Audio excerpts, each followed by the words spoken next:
ఏంటి రవి, గౌతమ్ని ఇంటికి పిలుస్తావా? ఏదో తన డ్యూటీ తను చేస్తున్నాడు, అంతేకాని నీకోసం చేస్తున్నాడని ఎక్కువగా అనుకోకు. అయినా నేను వద్దనుకున్న సంబంధాలన్నీ మళ్ళీ ఇప్పుడు ఇంటికి తీసుకురావడం ఎందుకు? అనుకోకుండా నీకు కలిశాడు, ఆ వృత్తిలో ఉన్నాడు. తన వృత్తి ధర్మం బట్టి నువ్వు నిర్దోషివి కాపాడడానికి తన ప్రయత్నం తను చేస్తాడు. అంతగా తను నీ కోసం కృషి చేశాడు అని అనిపిస్తే తప్పకుండా తనకి ప్రత్యేకించి మరింత డబ్బు ఇద్దాం మన కోసం పనిచేసినందుకు. అంతేకాని మళ్ళీ ఆ సంబంధాలన్నీ ఇంటికి తీసుకురావాలని చూడకు. ఏదో ఒక్కరిలా ప్రవర్తించారు కదా అని అందరూ ఇలా ఉంటారని అనుకోను నేను. మనకు మనమంటే అందరికీ చాలా గౌరవం ఉంది. వాళ్ళెవ్వరూ మన ఎప్పుడూ మోసం చేయరు. ఈ ఒక్క విషయంలోనే ఇలా జరిగింది, అందుకని అందరినీ తప్పుగా అనుకుంటామా ఏంటి? నీకు తెలుసు నేను స్టేటస్కి ఎంత విలువిస్తాను. ఇప్పటికీ నేను అదే అనుకుంటున్నాను. మళ్ళీ వాళ్ళని వీళ్ళని ఇంటికి తీసుకొచ్చి నా స్టేటస్ తగ్గించొద్దు. అయినా నీకు తెలీదు, ఒకప్పుడు మన్ని ఎంత హీనంగా చూశారు. కాస్త డబ్బు పలుకుబడి వచ్చాకే నలుగురు మన్ని గొప్పగా చూస్తున్నారు. నువ్వేదైనా చెప్పు, గౌతమ్ని నీకు కావాల్సినన్ని ఇచ్చి సంతోషపెట్టు. అంతేకాని మళ్ళీ ఇంటికి మాత్రం తీసుకొస్తాను అనుకు. అర్థమైందిగా?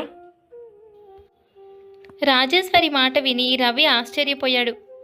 ఇంత సాయం చేస్తున్నా కూడా సొంత చెల్లెలి కొడుకు మీద ఇసుమంతైనా అభిమానం కనిపించడం లేదు తల్లి దగ్గర. తన జాబ్ని అన్నిటినీ రిస్క్లో పెట్టి మరీ గౌతమ్ తన కోసం పనిచేస్తున్నాడు. అయినా రాజేశ్వరికి ఏమాత్రం కృతజ్ఞత లేదు, సంతోషం అంతకంటే లేదు. డబ్బిస్తానంటోంది. ఈ మాట చెప్తే గౌతమ్ ఎంత బాధపడతాడో. ఛా, ఇక తల్లికి చెప్పి ఏమాత్రం లాభం లేదు అనుకున్నాడు. గౌతమ్ మాత్రం సిన్సియర్గా రవిని ఇందులో నుంచి ఎలా బయటపడేయాలో అని అన్ని ప్రయత్నాలు చేస్తున్నాడు. ప్రతిరోజు షాప్కొచ్చి తనకు కావాల్సిన ఇన్ఫర్మేషన్ అంతా తీసుకువెళ్ళేవాడు. తనను ఎట్టి పరిస్థితులను అరెస్ట్ చేయకుండా తను హామీగా ఉన్నాడు. నువ్వెంత సౌదా చేసినా ఏమీ ప్రయోజనం లేదు. మా ఇంట్లో ఏం దొరకదు.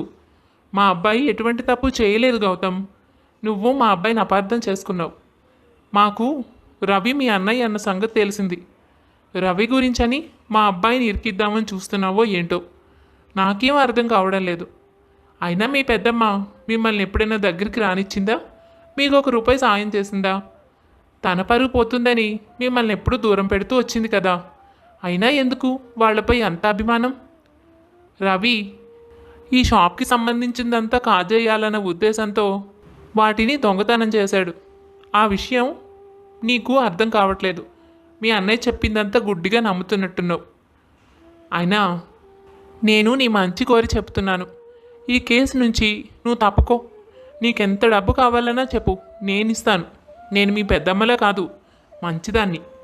నువ్వు కష్టంలో ఉన్నావు అంటే సాయం చేస్తాను.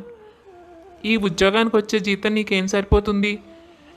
ఒకవేళ మీ పెద్దమ్మ డబ్బు ఇస్తానంది అనుకో, దానికి 10 ఇస్తాను. కానీ మా అబ్బాయిది ఏ తప్పు లేదు అని ఈ విషయంలో నిరూపించాలి, అంతే. అందులో నిజం కూడా ఉందనుకో, మా అబ్బాయిది ఏ తప్పు లేదు. తనకు వ్యతిరేకంగా ఏమైనా సాక్ష్యాలు నీకు దొరికినా వాటిని పట్టించుకోకుండా వాడిని ఇబ్బంది పెట్టకుండా ఉంటే చాలు. నీకెంత కావాలన్నా నేను ఇస్తాను. అంతేకాని అన్నయ్య అన్నయ్య అని అభిమానం పెట్టుకుని వాళ్ళ వెనకాల తిరిగేవు, వాళ్ళు నీకేమీ చెయ్యరు. వాళ్ళు ఏదో చేస్తారని నేను ఈ పని చేయడం లేదులేండి. మా అన్నయ్యన్న పెద్దమ్మన్న నాకెంతో అభిమానం. వాళ్ళు నన్ను చూసినా చూడకపోయినా నాకు దానితో ఎటువంటి సంబంధం లేదు. మా అన్నయ్య ఎటువంటి తప్పు చెయ్యడు అన్న నమ్మకం నాకుంది. మా అన్నయ్య ఎటువంటి నేరం చెయ్యడు, తను అటువంటి వాడు కాదు. కాబట్టి తనను కాపాడవలసిన బాధ్యత నాది. ఈ వృత్తిలో ఉన్నందుకు ఒక నిరపరాధికి శిక్ష పడుతుంటే చూస్తూ ఉండలేను కదా. నిజమేమిటన్నది వెలికి తీయాల్సిన బాధ్యత గల వృత్తిలో ఉన్నాను కాబట్టి నా ప్రయత్నం నేను చేస్తున్నాను. ఇక డబ్బు గురించి అంటారా, మా పెద్దమ్మ నాకు రూపాయి ఇవ్వదు. నాకు అవసరం కూడా లేదు. నా వచ్చే జీతంతోనే నేను బతుకుతాను. మీ డబ్బు కోసం ఆశపడి సాక్ష్యాలు తారుమారు చేయమని అడుగుతున్నారు. చూడండి, నేనుండగా మా అన్నయ్యని ఎవ్వరూ ఏం చేయలేరు. ఏదో ఒక విధంగా నిజాన్ని బయటకు తీసి తనను నిర్దోషి అని నిరూపిస్తాను. తనకి ఏ హాని కలగకుండా నేను చూసుకుంటాను.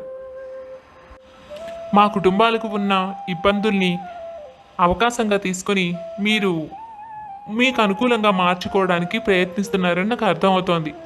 కానీ మా మధ్య ఎన్ని గొడవలున్నా, ఏ సమస్యలున్నా, వాళ్ళు ఇబ్బందుల్లో ఉండగా నేను వాళ్ళకు సాయం చేయకుండా ఉండను. మా అన్నయ్య నిర్దోషి అని నిరూపించి తీరుతాను. ఒకవేళ మీ అబ్బాయిదేమీ తప్పులేనప్పుడు మీకు కంగారు ఎందుకు? నిజం అదే బయటకు వస్తుంది కదా. ఎంత పొగరగా మాట్లాడుతున్నాడు. ఏదో ఒక విధంగా కన్విన్స్ చేద్దామంటే ఏమాత్రం వినేలా లేడు. వీడికి ఏదో ఒక విధంగా ఈ కేసుతో సంబంధం లేకుండా చేయాలి. ఇలాంటి వాడు ఈ కేసులో ఉన్నాడంటే నాకే నష్టం. ఏదో ఒక విధంగా నిజాన్ని నిరూపిస్తాడు.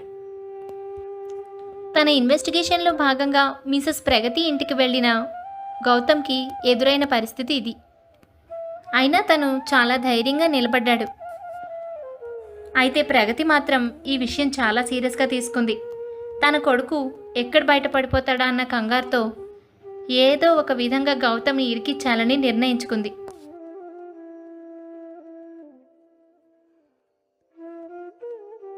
ఒకరోజు రవి హడావిడిగా ఇంటికి వచ్చాడు. ఏం రవి, అంత హడావిడిగా ఉన్నావు? ఏం జరిగింది? ఏం జరిగిందంటే మన కోసం నిలబడ్డ గౌతమ్ని తన ఉద్యోగం కూడా తీసేసి జైలుకి పంపించారు. ఇప్పుడు ఈ విషయం తెలిసింది నాన్న. నాకు చాలా కంగారుగా ఉంది. పోనీ వాడికి విధంగా సహాయం చేద్దామంటే మనమే రిస్క్లో ఉన్నాం. ఈ పరిస్థితుల్లో వాడిని కాపాడేది ఎవరు? నాకు అయోమయంగా ఉంది. అంతేకాదు, మన చుట్టూ కూడా ఉచ్చు బాగా బిగుసుకుంది. తను ఎన్ని ప్రయత్నాలు చేసినా ఏ సాక్ష్యాలు సేకరించలేకపోయాడు. ఇప్పుడు కేసంతా నా మీద రివర్స్లో ఉంది. ఏ క్షణమైనా పోలీసులు నన్ను కూడా అరెస్ట్ చేయొచ్చు. అదీ కాక మన ఇల్లు, ఫ్యాక్టరీ, ఆస్తులు అన్నీ సీజ్ చేసే అవకాశం ఉంది. మన చేతిలో చిల్లి గవ్వ లేకుండా చేయాలనేదే వాళ్ళ ప్లాన్. వాళ్ళ విషయం బయట పడకూడదని నన్ను ఇందులో పూర్తిగా ఇరికిచ్చేస్తున్నారు. నా కోసం సాయం వచ్చినందుకు గౌతమ్ని కూడా నిలువుగా ముంచేశారు నాన్న. పాపం, ఏదో ఆ ఉద్యోగం చేసుకుంటూ బతుకుతున్నాడు. మనలాగా ఆస్తులు పాస్తులు ఏమున్నాయి వాళ్ళకి? ఉద్యోగం కూడా లేకుండా పోయింది. జైల్లో పెట్టిన తర్వాత మళ్ళీ ఉద్యోగం ఎలా సంపాదించగలుగుతాడు గౌతమ్? మన వల్ల తను కూడా ఇరుక్కున్నాడు. అయినా సరే ఎట్టి పరిస్థితుల్లోనూ మనకు సహాయం చేయడం ఆపలేదు. నీకు తెలుసా, ప్రగతి ఆంటీ గౌతమ్కి లంచం ఇస్తానని చెప్పిందంట. ఈ కేసులో వాళ్ళ అబ్బాయిని బయటపడేసి నన్నే పూర్తిగా కార్నర్ చేసి దోషి అని నిరూపిస్తే తను ఏం కావాలంటే అది ఇస్తానని అడిగిందట. కానీ గౌతమ్ ఎట్టి పరిస్థితుల్లోనూ దానికి ఒప్పుకోలేదు. అందుకే కక్ష కట్టి తనని జైల్లో పడేశారు. చూసావా అమ్మా, కనీసం మన ఇంటికి కూడా తీసుకురావద్దన్నావు. వాడు తన జీవితం మొత్తాన్ని పణంగా పెట్టి మనకి రక్షణగా నిలబడ్డాడు. ఏం స్టేటస్ నిన్ను కాపాడుతోందో నాకు అర్థం అవటం లేదు. వాడు తలుచుకుంటే డబ్బు తీసుకోవచ్చు. నువ్వు వాడి మొహం చూడవని, ఇంటికి రానివ్వని వాళ్ళకి ఎప్పుడో తెలుసు. ఏళ్ల క్రితం దూరం పెట్టిందానివి. ఈరోజు నువ్వు వాళ్ళతో సత్సంబంధాలు పెట్టుకుంటావని ఎవరనుకుంటారు? అయినా సరే వాళ్ళు దానికోసం ఎదురు చూడలేదు. కేవలం నన్ను కాపాడాలని మాత్రమే అనుకున్నారు. ఆస్తి పాస్తులేవి కూడబెట్టుకోలేదు. అయినా సరే వాడు నిజాయితీగా నా కోసం పనిచేయాలనుకున్నాడు. వాడు తలుచుకుంటే ప్రగతి ఆంటీతో కావలసిన విప్పించుకోవచ్చు. ఆ నిజాయితీ అనేది బంధంలో ఉంటుంది. అభిమానం ఉంటేనే ఇలాంటివి జరుగుతాయి. ఇప్పుడు నువ్వు అనుకుంటున్న స్టేటస్ కూడా నీకుండదు. ఏ రోజు ఈ ఇంటిని, మన ఆస్తిని సీజ్ చేస్తారో, నన్ను కూడా జైలుకు తీసుకుపోతారో తెలీదు. ఇప్పుడు ప్రస్తుతం మనం ఉన్న పరిస్థితి అది. ఇందులో నన్ను పూర్తిగా ఇరికిచ్చేసింది నీకెంతో ఇష్టమైన ప్రగతి ఆంటీయే. ఏ మాత్రం జాలి లేకుండా నన్ను ఇందులో మొత్తం మీద ఉచ్చు బిగుసుకునేలా చేస్తున్నారు వాళ్ళు. ఇప్పుడు చెప్పమ్మా, నీ స్టేటస్ నిన్ను కాపాడుతోందా? నువ్వు వద్దనుకున్న బంధం నీకోసం పాకులాడిందా? రాజేశ్వర్కి మాట రాలేదు. ఏం సమాధానం చెప్పాలి? తనకు ఏమీ అర్థం కావట్లేదు. అనుకోకుండా జరిగిన ఈ పరిణామానికి రాజేశ్వరి బాగా కుంగిపోయింది. ఒక పక్క కొడుకుకి ఏమవుతుందో అన్న బాధ, మరొక పక్క ఆస్తులు కోల్పోయి రోడ్డును పడవలసి వస్తుందన్న బెంగ. దానిని ఏ విధంగా ఎదుర్కోవాలో రాజేశ్వరికి అర్థం కాలేదు. తాను మానసికంగా కుంగిపోయి అనారోగ్యం తెచ్చుకుంది. తీవ్రమైన జ్వరంతో లేవలేని పరిస్థితుల్లోకి వెళ్ళిపోయింది రాజేశ్వరి. చాలా జాగ్రత్తగా చూసుకోసాగింది మానస. గీతిక కూడా తనకు సాయంగా వచ్చింది. రాజేశ్వరిని వాళ్ళిద్దరూ కలిసి జాగ్రత్తగా చూసుకున్నారు. అయితే రాజేశ్వరి భయపడినంతా జరిగింది. ఒకరోజు పోలీసులు ఇంటికి రావడం, ఆస్తుల్ని ఫ్యాక్టరీని అన్నిటినీ సీజ్ చేశామని చెప్పడం, అదే క్రమంలో రవిని కూడా జైలుకు పట్టుకు వెళ్ళడం అన్నీ జరిగిపోయాయి. భార్యాభర్తలిద్దరూ నిశ్చేష్టులై చూస్తుండిపోయారు. ఎంత బ్రతిమలాడుకున్నా వాళ్ల మాట వినిపించుకోలేదు. ఏదైనా ఉంటే సాక్ష్యాలు చూపించి నిరూపించుకోమని, అక్కడే తేల్చుకోమని చెప్పి పేపర్లు చూపించి విచారణకు తీసుకువెళ్లాల్సిందే అంటూ రవిని పట్టుకు వెళ్ళిపోయారు. దాంతో ఎక్కడికక్కడ కుప్పకూలిపోయింది రాజేశ్వరి. ఇలా రోడ్డును పడతామని ఎప్పుడూ అనుకోలేదు. చివరకు ఉన్న ఇంటిని కూడా వదిలి కట్టుబట్టలతో బయటికి రావాల్సి వచ్చింది. ఏంటండి ఇలా జరిగింది? గౌతమ్ ఏదో సాయం చేస్తాడు కదా అని అనుకుంటే వాడు ఏమి చేయలేకపోయాడు. పరిస్థితి ఇలా తారుమారు అయిపోతుంది అనుకోలేదు. ఇప్పుడు ఎలా? అంతే రాజేశ్వరి, ఓడలు బళ్ళవుతాయి, బళ్ళు ఓడలవుతాయి. చూద్దాం. మన వాడి తప్పేం లేదు కాబట్టి వాడు తప్పకుండా బయటకు వస్తాడన్న నమ్మకం నాకుంది. ఇక డబ్బు ఆస్తి అంటావా, వాడి నేరం లేదని నిరూపణ అయినప్పుడు అవి మళ్ళీ మనకే అప్పగిస్తారు. ముందు వాడిని ఎలా బయటకు తీసుకురావాలో దాని గురించి ఆలోచించాలి. అసలే నువ్వు అనారోగ్యంగా ఉన్నావు, దీని గురించి ఎక్కువగా ఆలోచించకు. ఒక పని చేద్దాం. ఈ పక్కనే మిసెస్ కళ్యాణి, మిసెస్ సుజాత వాళ్ళందరూ ఉంటున్నారు కదా, వాళ్ళకి సంగతంతా చెప్పి మనం సాయం అడుగుదాం. ఆ అబ్బాయిని బయటకు తీసుకురావడానికి వాళ్ళు ఏమన్నా సాయం చేస్తారేమో. అది కాక మనకు కూడా ఉండడానికి హెల్ప్ చేయొచ్చు. కోడల్ని పెట్టుకొని మనం ఎక్కడనుంటాము? ఏదో ఒక విధంగా వాళ్ళ సాయం తీసుకుందామండి.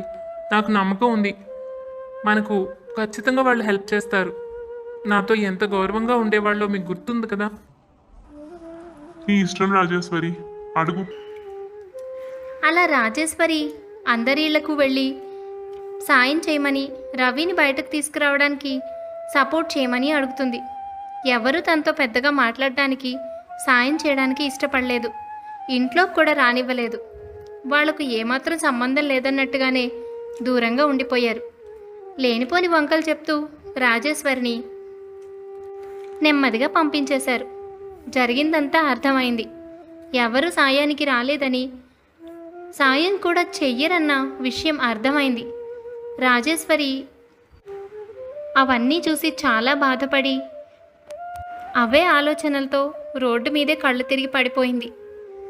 ఆ పక్కనే ఒక గుడిలో ఆ పూట గడపవచ్చన్న ఉద్దేశంతో మానసని, రాజేశ్వరిని తీసుకువెళ్ళాడు. సరిగ్గా అదే సమయానికి లక్ష్మి గుడికి రావడంతో వాళ్ళని చూసింది. బావగారు మీరేంటి ఇక్కడ? అక్కేంటి అలా పడు ఉంది? అక్కకి ఏమైంది? ఆరోగ్యం బాగానే ఉందా? ఏం జరిగింది? లక్ష్మి, తను కళ్ళు తిరిగి పడిపోయిందమ్మా. మా ఆస్తులు, ఫ్యాక్టరీ, ఇల్లు అన్నీ సీజ్ చేశారు. మేము ఇలా రోడ్డున పడాల్సి వచ్చింది. సాయం చేస్తారు అనుకున్న వాళ్ళు ఎవ్వరూ సాయం చేయలేదు, ముఖం చాటేశారు. మీ అక్కకు ఆరోగ్యం కూడా బాగోలేదు. రవిని పోలీసులు తీసుకువెళ్లారు. వీటన్నింటి వల్ల తను చాలా దెబ్బతింది. అసలే ఏం జరుగుతుందా అన్న భయంతో కొన్ని రోజులుగా జ్వరం, అనారోగ్యంతో ఇబ్బంది పడుతోంది. ఈ పరిస్థితుల్లో రోడ్డు మీదకి వచ్చేయడం వలన తట్టుకోలేక కుంగిపోయి అలా పడిపోయింది. ఈ పూటకి ఎక్కడో ఒకడు గడపాలన్న ఉద్దేశంతో ఇలా వచ్చాం. ఇదిగో మా కోడలు మానస. అయ్యో, ఎంత పని అయ్యింది. ఇంత జరుగుతుంటే ఇక్కడే మా ఇళ్ళన్న సంగతి తెలిసి కూడా మీరు అక్కడికి రాకుండా గుడికి వచ్చారా? ఏంటి బావగారు మీరు చేసింది? ఇలాంటి పరిస్థితుల్లో మేము సహాయంగా ఉంటామని, పక్కనే ఉన్నామని గుర్తు రాలేదా మీకు? ఈ మాటల్లో రాజేశ్వరికి స్పృహ వచ్చి, అక్క పద మా ఇంటికి వెళదాం. పక్కనే మా ఇల్లు పెట్టుకుని మీరు ఇలా రోడ్డున పడి గుడిలో ఉండాలనుకోవడం ఏమాత్రమైనా బాగుందా? నేను బతికుండగా నువ్వు ఇలా కష్టపడుతూ ఉంటే నాకెంత బాధేస్తుంది. ముందు మా ఇంటికి వెళదాం పదండి. రాజేశ్వరి ఏమీ మాట్లాడకుండా ఆలోచిస్తూ బాధగా నుంచుండిపోయింది. ఏం రాజేశ్వరి, తనను ఇంటికి రావద్దని, స్టేటస్ తక్కువగా ఉందని మన ఇంటి మొహం కూడా చూడొద్దని చెప్పిన మాటలు గుర్తొచ్చాయి కదూ. అంతే. ఇప్పటికైనా అర్థం చేసుకో, జీవితంలో స్టేటస్ కాదు, అనుబంధం, ప్రేమ ముఖ్యం. స్టేటస్ లేనంత మాత్రాన నువ్వు ఎంత దూరం పెట్టినా ఇప్పటికీ తను నీపై అంత అభిమానం చూపించి ఇంటికి వెళదాం రమ్మంటోంది. కానీ నువ్వు నమ్ముకున్న నీ స్నేహితులు నీ మొహం కూడా చూడలేదు. చెరొకళ్ళు చెరో కారణం చెప్పి తప్పించుకున్నారు. వాళ్ళందరూ నీకు సాయం చేస్తారు, తోడుగా ఉంటారనుకున్నావు. చూసావా, వాళ్ళందరూ నీ డబ్బుని సంపదని చూసే నీతో ఇన్నాళ్ళు మాట్లాడారు. ఎప్పుడైతే నువ్వు అవన్నీ కోల్పోయావో అప్పుడు వాళ్ళు నీకు దూరం అయిపోయారు. అందుకే మన అనుకున్న వాళ్ళని, మన శ్రేయోభిలాషుల్ని ఎప్పుడూ వదులుకోకూడదు. వాళ్ళ స్టేటస్తో మనకు సంబంధమే ఉండకూడదు. ఈ విషయం నువ్వు ఎప్పుడు గ్రహిస్తావో అని మేము ఇన్నాళ్ళుగా ఎదురు చూసాం. ఇంత జరిగాకైనా నీ బుద్ధి సరిగ్గా పనిచేస్తుందేమో. నువ్వు పాత విషయాలేవి మనసులో పెట్టుకోకక్క, అవి ఏమీ ఆలోచించుకు. పద ముందు మన ఇంటికి వెళ్దాం. నువ్వు చూడు ఎలా ఉన్నావో, ఎంత నీరసంగా అయిపోయావో. ఈ పరిస్థితి నిన్ను ఎంతగా కుంగతీసిందో నేను అర్థం చేసుకోగలను. ఇలాంటి పరిస్థితుల్లో ముందుకి వెనక్కి ఆలోచించడం సరికాదు. ముందు మన ఇంటికి వెళ్దాం, ఆ తర్వాత ఏం చేయాలో ఆలోచిద్దాం. గౌతమ్ నాతో చెప్పాడు రవిని చూశానని, ఏదో సమస్యలో ఉన్నాడని.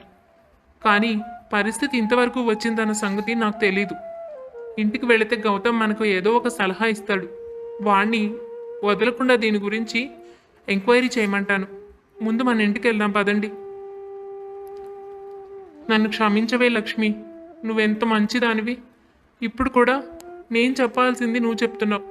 పాత విషయాలేవి మనసులో పెట్టుకోకుండా నన్ను క్షమించమని నేను అడగాలి. కానీ నువ్వు అవేవి మనసులో పెట్టుకోకుండా ఇంటికి రమ్మంటున్నావు. నీలాంటి దాన్ని ఎంతో బాధ పెట్టాను, స్టేటస్ అంటూ దూరం పెట్టాను. చెల్లెలు అన్న అభిమానం కూడా మనసులోనే చంపుకొని అహంకారంతో ఇంతకాలం లేని దాన్ని ఉందనుకొని భ్రమపడ్డాను. కానీ ఇవాళ నువ్వే నాకు సాయంగా వస్తున్నావు. నేను నమ్ముకున్న వాళ్ళందరూ నన్ను ముంచేశారు. నేను నా బెస్ట్ ఫ్రెండ్ అనుకున్న మనిషే నా కొడుకుని వాళ్ళ ఈ పరిస్థితికి తీసుకువచ్చింది. తెలుసా లక్ష్మి? పోనీలే అక్క, మంచి వాళ్ళకి ఎప్పుడు మంచే జరుగుతుంది. వాడు ఏ తప్పు చేయలేదు కదా. వాణ్ణి బయటకు భగవంతుడు తప్పకుండా తీసుకొస్తాడు.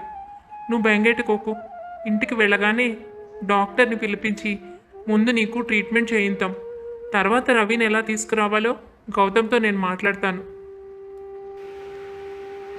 అందరూ కలిసి ఇంటికి చేరుకున్నారు. గౌతమ్, ఈ విషయంలో నువ్వు ఇంకా ఇన్వాల్వ్ అవ్వడం నాకు ఇష్టం లేదురా. ఇప్పటికి నువ్వు మా వల్ల పడిన కష్టాలు చాలు.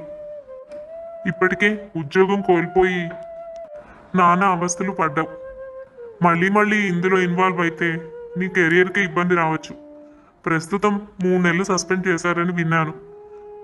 ఇంకా ఈ కేసు నువ్వు టేకప్ చేస్తే పూర్తిగా డిస్మిస్ చేస్తారేమో.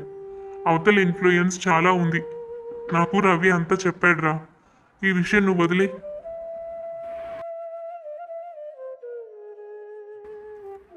ఏంటి, నిన్ను సస్పెండ్ చేశారా?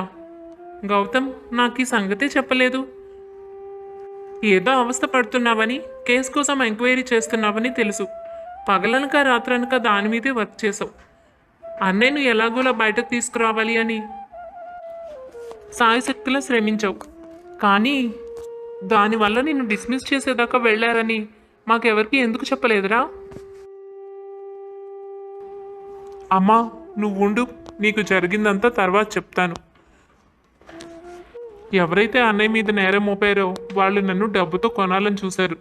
బట్ నేను వాళ్ళకి లొంగకపోవడం వల్ల నా మీద దెబ్బ కొట్టాలని ప్రయత్నించారు. అదంతా నేను మీకు చెప్పి డిస్టర్బ్ చేయడం ఎందుకని చెప్పలేదంతే. ఇప్పుడైతే నువ్వు ఆ విషయం పక్కన పెట్టేసి. పెద్దనాన్న, నేను ఏదో నష్టపోతానన్న భయంతో అన్నయ్యని అలా వదిలేలేను. నాకు ఏం జరిగినా పర్వాలేదు. ఇది కాకపోతే ఇంకొకటి. కానీ అన్నయ్య జైల్లో ఉంటే నేను ఇక్కడ మనశ్శాంతిగా ఎలా ఉంటా చెప్పండి? పోలీస్ స్టేషన్లో పరిస్థితులు ఎలా ఉంటాయో నాకు అన్నీ బాగా తెలుసు. నేను దాన్ని బయటకు తీసుకురావడానికి నా సాయశక్తిలో ప్రయత్నిస్తాను. ఇప్పటికే నాకు తెలిసిన వాళ్ళ దగ్గర అప్పు దొరుకుతుందేమోనని ప్రయత్నిస్తున్నాను. ఆ పనిలోనే ఉన్నాను పెద్దనాన్న. మీరేం కంగారు పడకండి. అన్నయ్యను బయటకు తీసుకువచ్చే పూచి నాది. చూసావా రాజేశ్వరి, ఇంత జరిగినా వాడు రవిని ఎలా బయటకు తీసుకురావాలి అని ఆలోచిస్తున్నాడు. వాడి జీవితానికి ఉద్యోగానికే ప్రమాదం వచ్చినా లెక్క చేయడం లేదు. అది అభిమానం అంటే. అలాంటి వాణ్ణి ఇన్నాళ్ళు దూరం పెట్టావు, ఇంత ప్రేమని దూరం చేసుకున్నావు. ఇంటికి తీసుకువద్దామంటే కూడా హేళన చేశావు. ఇప్పుడు చూసావా, భగవంతుడు తిరిగి తిరిగి నిన్ను వాళ్ళ చెంతకే చేర్చాడు. ఇప్పుడు నిన్ను వాళ్లే ఆదరించారు. నువ్వు తనను అంత బాధ పెట్టినందుకు తన సాయమే తీసుకోవాల్సి వచ్చింది. కర్మ అనేది మనకు ఎప్పుడు తిరిగి వస్తుంది. ఒకళ్ళను పెట్టిన బాధ ఊరికే పోదు. అర్థమైందా? దీని నుంచి రవిని కాపాడేదెవరు? రాజేశ్వరిలో పూర్తిగా మార్పు వస్తుందా? ఈ విషయాలన్నీ తెలియాలంటే వచ్చే భాగం వరకు ఎదురు చూడాల్సిందే. కథ నచ్చిందా? అయితే తప్పకుండా లైక్ చేసేయండి. మరింకెన్నో మంచి మంచి కథల కోసం మా ఛానల్ని సబ్స్క్రైబ్ చేసుకోండి. కథ చివరి భాగంలో మళ్ళీ కలుద్దాం.